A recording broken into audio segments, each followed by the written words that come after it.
Hi friends, నేను మీకోసం ఒక అద్భుతమైన వీడియోని తీసుకొని వచ్చాను. వీడియోని చూడండి, మీకు నచ్చితే షేర్ చేసి లైక్ చేయండి. మరిన్ని విషయాల కోసం కింద ఉన్న మా ఛానల్ సబ్స్క్రైబ్ చేయండి. పక్కనే ఉన్న గంటని క్లిక్ చేయండి. ఆలస్యం చేయకుండా మనం విషయంలోకి వెళ్దాం. అందరికీ నమస్కారం. గత 5 సంవత్సరాల్లో జరిగిన అభివృద్ధిని చూసే ఉంటారు. కేవలం సాగునీటి కోసమే 56,587 కోట్ల రూపాయలను ఖర్చు చేయడం జరిగింది. చంద్రన్న బీమా, ఎన్టీఆర్ వైద్య సేవ అంటూ ఎన్నో పథకాలను ప్రవేశపెట్టాడు. 4 సంవత్సరాల్లోనే 635కు పైగా జాతీయ అవార్డులను పొందారు మన చంద్రబాబు గారు. వృద్ధుల పింఛను 2,000 రూపాయలకు పెంచాడు.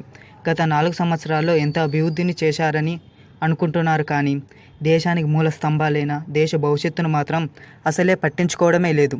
ఆ దేశ భవిష్యత్తే కాబోయే పౌరులు. పాఠశాల వైపు తన కనుసైగనైనా చూపకుండా ఉన్నాడు. నేటి పిల్లలే రేపటి పౌరులుగా మారి దేశాన్ని అభివృద్ధి చేస్తారనే అంశాన్నే మర్చిపోయాడేమో ఆ చంద్రబాబు గారు. పాఠశాలలో ఒక కిటికీ కూడా సరిగ్గా లేదు. పిల్లలకు ఇచ్చిన దుస్తులు ఎవరికి సరిగ్గా సరిపోవడమే లేదు.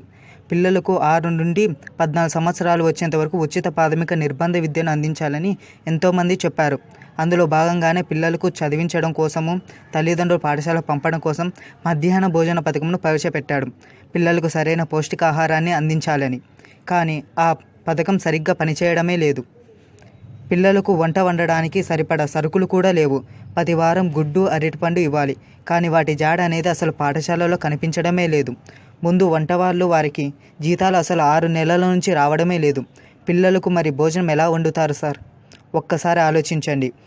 ఉపాధ్యాయులకు జీతాలు మాత్రమే ఇస్తున్నారే తప్ప మిగిలిన అంశాలను పట్టించుకోవడమే లేదు. వంట వాళ్ళు తాము పనికి వెళ్ళినప్పుడు వచ్చిన రోజు కూలి 100-150 రూపాయలతో పిల్లలకు కావలసిన కూరగాయలను తెచ్చి వండుతున్నారు. మీకు మాత్రం సమయానికి జీతాలు వస్తున్నాయి, అన్ని రంగాలలోనూ జీతాలు వస్తున్నాయి. చివరికి రోజు కూలి పనులు చేసేవారికి కూడా జీతాలు వేలకు వస్తున్నాయి. ఈ పాఠశాల వంట వండేవారు ఏ పాపం చేశారు సార్? పిల్లల ఆకలి తీర్చాలనుకోవడమేనా వాళ్ళు చేసిన తప్పు? ఒక్కసారి ఆలోచించండి సార్. ఎంతోమంది విద్యావేత్తలు, తత్వవేత్తలు, విద్యా తాత్వికవేత్తలు, మనోవైజ్ఞానికవేత్తలు, శాస్త్రవేత్తలు చెప్పిన విషయం ఒక్కటే: దేశ భవిష్యత్ అనేది తరగతి గదిలోనే నిర్మితమవుతుంది అని అన్నారు. కానీ మీరు ఆ తరగతి గదిలో ఉండే దేశ భవిష్యత్తును మాత్రం పట్టించుకోవడమే లేదు. కొన్ని పాఠశాల ఒకే ఉపాధ్యాయుడే ఉన్నాడు. ఆయన పిల్లలకు పాఠాలు బోధిస్తాడా, లేక మీరు ఇచ్చిన గంపెడు రికార్డులు రాస్తాడా? వాళ్ళు రికార్డులు రాయడానికి ఎంతో సమయం పడుతుంది. అలాంటప్పుడు పిల్లలకు ఏమి చెప్పగలరు సార్? ఎంతోమంది మనోవైజ్ఞానిక శాస్త్రవేత్త చెప్పిన విషయం పిల్లలు ఆటల ద్వారానే నేర్చుకుంటారు. యుఎన్ఓ సైతం బాలల హక్కులలో ఆట ఆడుకునే హక్కు కూడా ఒకటి అని పేర్కొంది. కానీ ఎన్నో పాఠశాల ఆట స్థలాలే లేవు. ఎప్పుడు పుస్తకాలు, చదువు అంటూ ఆ పసి హృదయాలపైన ఒత్తిడిని నింపి పుస్తకాల జ్ఞానానికి పరిమితం చేస్తున్నారు. సమాజాన్ని ఎప్పుడు అర్థం చేసుకుంటారు సార్? వారిలో వికాసం ఎప్పుడు కలుగుతుంది సార్?